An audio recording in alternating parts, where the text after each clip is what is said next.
Technology in families, they don't always play nice together. In fact, it's a real issue now in New Zealand families. And growing research is proving the very thing that we thought would connect us is the very thing that is creating a massive divide in our families. Do we have dinner together anymore? Is there a phone at the table? What are you doing with it? Get off the phone. Put it in your room. Aziz is here with more. Hello, Aziz. Hello. It's true, isn't it? It's just amazing to say that the one thing that we think is connecting everybody is actually the very thing that's disconnecting families. And it's just, you know what, with the rise of technology and social media, we depend too much on it as kids, as parents, and we actually don't really know what this new world is. We're kind of figuring it out as we go. It is so true. And can I also say, it's not real. A lot of what people are seeing, and they're looking at other people's lives, it's not real. That is the best possible case scenario that they're painting, and it might not be real. It's the highlights reel. That's what it is. Yes. It's absolutely, it's a glorification of one's life. And so with that, there are problems with kids who aren't actually armed to believe or understand that. Pressure. Yeah. Pressure. Well, a former colleague from here is travelling overseas, and she posted this beautiful photo of her having fun. And then a few weeks later, she went back to that photo and said, I actually posted that. And about a few minutes before that, I was crying about how lonely I was. She said, travelling alone.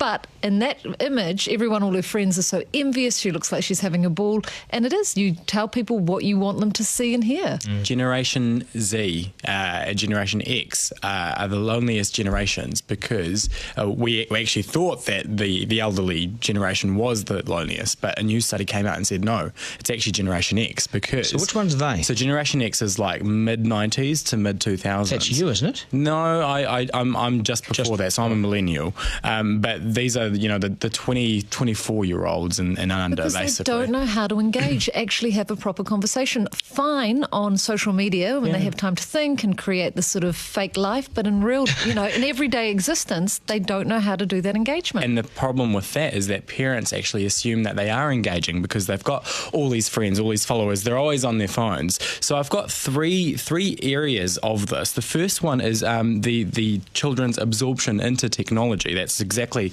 what we talked about. A new one of the latest studies found that when the working parent came home, they were mildly greeted. In fact, they were only greeted about 30% of the time by the child. 50% of that, they were actually ignored altogether. Oh, there's a grunt. There's a new thing. Yeah.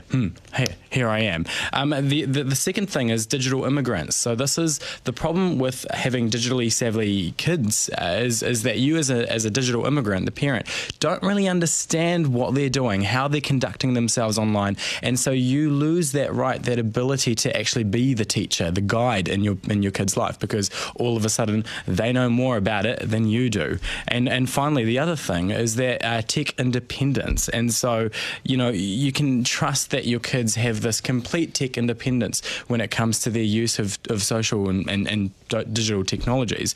But the thing is they actually, you lose as a parent being the gatekeeper of the control of their social life. Because, you don't know. Because they're conducting themselves on Facebook and Instagram and all that kind of stuff. Once we would call our friends and we'd be greeted by the parent on the other line. Now we just connect with our friends directly on social media. You go around the parents. Control. You go around the parents.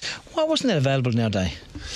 You know what I noticed, and I picked myself up on it yesterday, and I've been doing it quite a lot. You know when you used to go home, like young boys do this, and you open up the fridge and you just stare at the fridge? You just open the fridge up and you stare at it. Young boys and girls do that. I do that with my phone. I've realised that I'll sit there and I'll get my phone out. Nothing's about to happen. I'll sit there, I'll get my phone out, I'll open the little flip thing, and I'll just look at the homepage for no reason. You're filling your time for no reason at all. Yeah. Probably a picture of a Snickers bar on there or something like that. I'm just looking for more pills for that one. I can't find any pills. Stop looking at yourself, Mark. By the way, I've just opened up and seen a wonderful piece of advice from a mentor of mine, Ian Smith, about what I should say to you guys. Go. Oh, go. No, I can't. Hey, can I just give you my biggest tip for parents out there? Is if you are at the dinner table, and this is actually something one of our executive producers used to do when we would go into meetings, Sarah Bristow, is get a vase out or a bowl or something like that and put all the phones into that bowl. Just stop it. Stop it physically. Bristow's bowl is back. Do you know Bristows another bowler's good back. one? For the adults, when you go out for dinner, say the first person who puts the phone on the table has to pay. Yeah, or put your keys in the bowl. Yeah, but you like that. And you will You're pay. keen to do that. Aziz, we've got to go. Thank you for the advice as well.